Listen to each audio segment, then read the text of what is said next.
السلام علیکم دوستوں، پوائنٹ شیئر ٹی وی میں خوش آمدید۔ دوستوں، میرا آج کا موضوع ہے نبوت اور ختم نبوت۔ اس ویڈیو میں آپ کو بتاؤں گا کہ نبوت کسے کہتے ہیں اور ختم نبوت کیا ہے۔ آئیے سب سے پہلے نبوت پر بات کرتے ہیں۔ اسلام میں نبوت کو بہت اہمیت حاصل ہے۔ اللہ نے انسان کو اپنی عبادت اور نبیوں کے بتائے ہوئے طریقوں پر زندگی گزارنے کے لیے بنایا تاکہ وہ ایک مثالی زندگی گزارے۔ انسان کو یہ سب سمجھانے اور سکھانے کے لیے اللہ تعالیٰ نے ہر قوم میں اپنے نبی مقرر کیے۔ جیسا کہ ہم جانتے ہیں کہ یہ دنیا ایک امتحان کا سیارہ ہے، ہم انسانوں کے لیے جنہیں جنت سے نکال دیا گیا تھا۔ یہ اللہ کی مہربانی اور بڑائی ہے کہ اللہ نے ہمیں اس امتحان میں کامیاب ہونے کے لیے ہدایات بھی دیں اپنے نبیوں کے ذریعے۔ آئیے ہم جانتے ہیں کہ نبیوں کی کیا تعلیمات تھیں اور ان کی کیا خصوصیات تھیں۔ تو سب سے پہلے ہم نبیوں کی تعلیمات پر غور کرتے ہیں۔ نبی اللہ کی وحدانیت پر بات کرتے تھے۔ نبی لوگوں کو طریقے بتاتے تھے کہ اللہ کی عبادت کیسی کی جائے اور اللہ کے احکامات جیسے روزہ، نماز، زکوٰۃ اور حج کو کیسے عمل میں لایا جائے۔ نبی لوگوں کو ایک دوسرے سے محبت کا درس دیتے تھے، گناہوں سے بچنے کا مشورہ دیا کرتے تھے۔ قیامت کے دن کوئی شخص یہ نہیں کہے گا کہ اللہ نے ہدایت نہیں بھیجی تھی ہماری طرف۔ آئیے ہم نبیوں کی خصوصیات پر غور کرتے ہیں۔ تمام نبی انسان تھے اور ان میں سے کوئی جن یا فرشتہ نہیں تھا۔ تمام نبی گناہوں سے پاک تھے، معصوم تھے اور وہ اپنے قوموں کے لیے بے مثال تھے۔ تمام احکامات اللہ تعالیٰ کی طرف سے انہیں دیے گئے تھے اور وہ اپنی قوموں کو یہ واضح بتاتے تھے کہ ہم پر جتنے بھی احکامات نازل ہو رہے ہیں وہ سب اللہ تعالیٰ کی طرف سے دیے گئے ہیں، نہ کہ ہم اپنی طرف سے کوئی من گھڑت بات کر رہے ہیں۔ نبی معجزے بھی دکھاتے تھے اور تمام نبی بہت ہی ایماندار تھے۔ نبیوں کو سب علم وحی کے ذریعے دی جاتی۔ تعالیٰ نے ہی انہیں سب کچھ سکھایا اور وہ سیاست اور فوج کو چلانے میں بھی بے مثال تھے۔ نبی صرف اللہ کے ہی آگے جھکتے تھے۔ نبی بہت ہی دانشور تھے۔ دوستوں، سب سے پہلی وحی جو نبی پاک صلی اللہ علیہ وسلم پر غار ہیرا میں لیلۃ القدر کی رات میں نازل ہوئی، جسے ہم سورہ علق کہتے ہیں، وہ میں آپ کو پڑھ کر سناتا ہوں۔ اقرأ بسم ربک الذی خلق، خلق الانسان من علق، اقرأ وربک الاکرم، الذی علم بالقلم، علم الانسان ما لم یعلم۔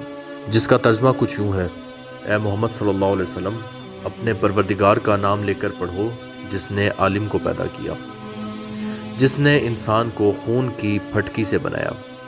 پڑھو اور تمہارا پروردگار بہت بڑا کریم ہے، جس نے قلم کے ذریعے سے علم سکھایا اور انسان کو وہ باتیں سکھائیں جس کا اس کو علم نہ تھا۔ تو یہ وہ وحی کی پہلی آیات تھیں جو ہمارے نبی پاک صلی اللہ علیہ وسلم پر لیلۃ القدر کی رات میں غار ہیرا میں نازل ہوئی۔ اسی طرح سورہ نساء کی آیت نمبر 163 میں اللہ تعالیٰ فرما رہے ہیں: اِنَّا أَوْحَيْنَا إِلَيْكَ كَمَا أَوْحَيْنَا إِلَى نُوحٍ وَالنَّبِيِّينَ مِن بَعْدِهِ وَأَوْحَيْنَا إِلَى إِبْرَاهِيمَ وَإِسْمَاعِيلَ وَإِسْحَاقَ وَيَعْقُوبَ وَالْأَسْبَاطِ وَعِيسَى وَأَيُّوبَ وَيُونُسَ وَهَارُونَ وَسُلَيْمَانَ وَآتَيْنَا دَاؤُدَ زَبُورًا۔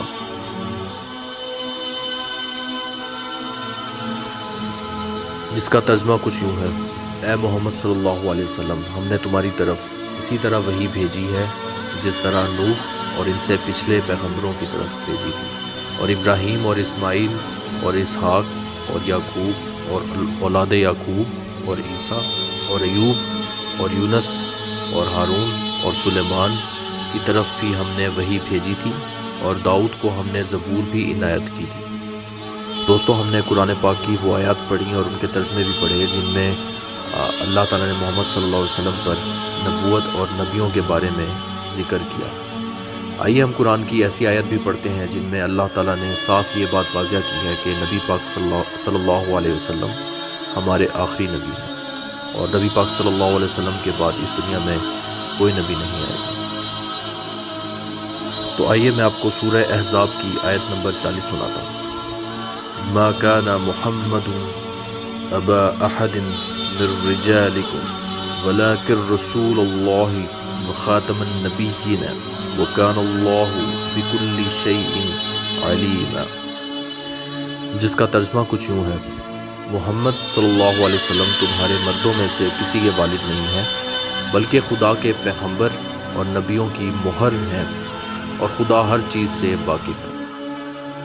اسی طرح ایک بہت ہی نامور حافظ و عالم حافظ ابن کثیر اپنی کتاب میں لکھتے ہیں کہ یہ آیت جو ہے یہ ایک واضح ثبوت ہے کہ نبی پاک صلی اللہ علیہ وسلم ہمارے آخری نبی ہیں۔ اسی طرح مسند احمد میں بھی ہمارے نبی پاک صلی اللہ علیہ وسلم فرماتے ہیں کہ نبوت کا سلسلہ اب ختم ہو چکا ہے اور میرے بعد اب کوئی نبی نہیں آئے گا۔ دوستوں، اسلام کی تاریخ میں ایک بہت مشہور فتنہ سننے کو ملتا ہے جس کا نام تھا مرزا غلام احمد قادیانی۔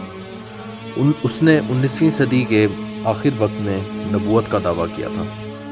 ویسے تو اس کے پاس کوئی ثبوت نہیں تھا اور سوائے من گھڑت کہانیوں کے انہیں بھی اسی طرح رد کر دیا گیا، ایک قرآن اور ایک سنہ۔ جو ان دو چیزوں کو ساتھ لے کر چلے گا وہ کبھی بھی گمراہ نہیں ہوگا۔ تو دوستوں، میرا یہ ویڈیو بنانے کا مقصد یہی تھا کہ ہمارا نبیوں اور ختم النبوت کے اوپر ایمان مزید پختہ ہو اور ہمارے علم میں مزید اضافہ ہو، اور یہ جو علم اور یہ جو مختصر سا علم میں نے آپ کے سامنے پیش کیا ہے، ہم اسے مزید لوگوں تک پہنچائیں تاکہ ان کی بھی رہنمائی ہو سکے اور ہمیں بھی ثواب ملے۔ شکریہ۔ دوستوں، اگر آپ کو میری یہ ویڈیو پسند آئی ہے تو میرے چینل کو ضرور سبسکرائب کریں، بیل آئیکن پر کلک کریں میری ویڈیو سب سے پہلے دیکھنے کے لیے، اور اپنے دوستوں میں شیئر کرنا نہ بھولیے۔ میں آپ کی خدمت میں ایک نئی ویڈیو کے ساتھ پھر حاضر ہوں گا۔ اپنا بہت بہت خیال رکھیے۔ اللہ حافظ۔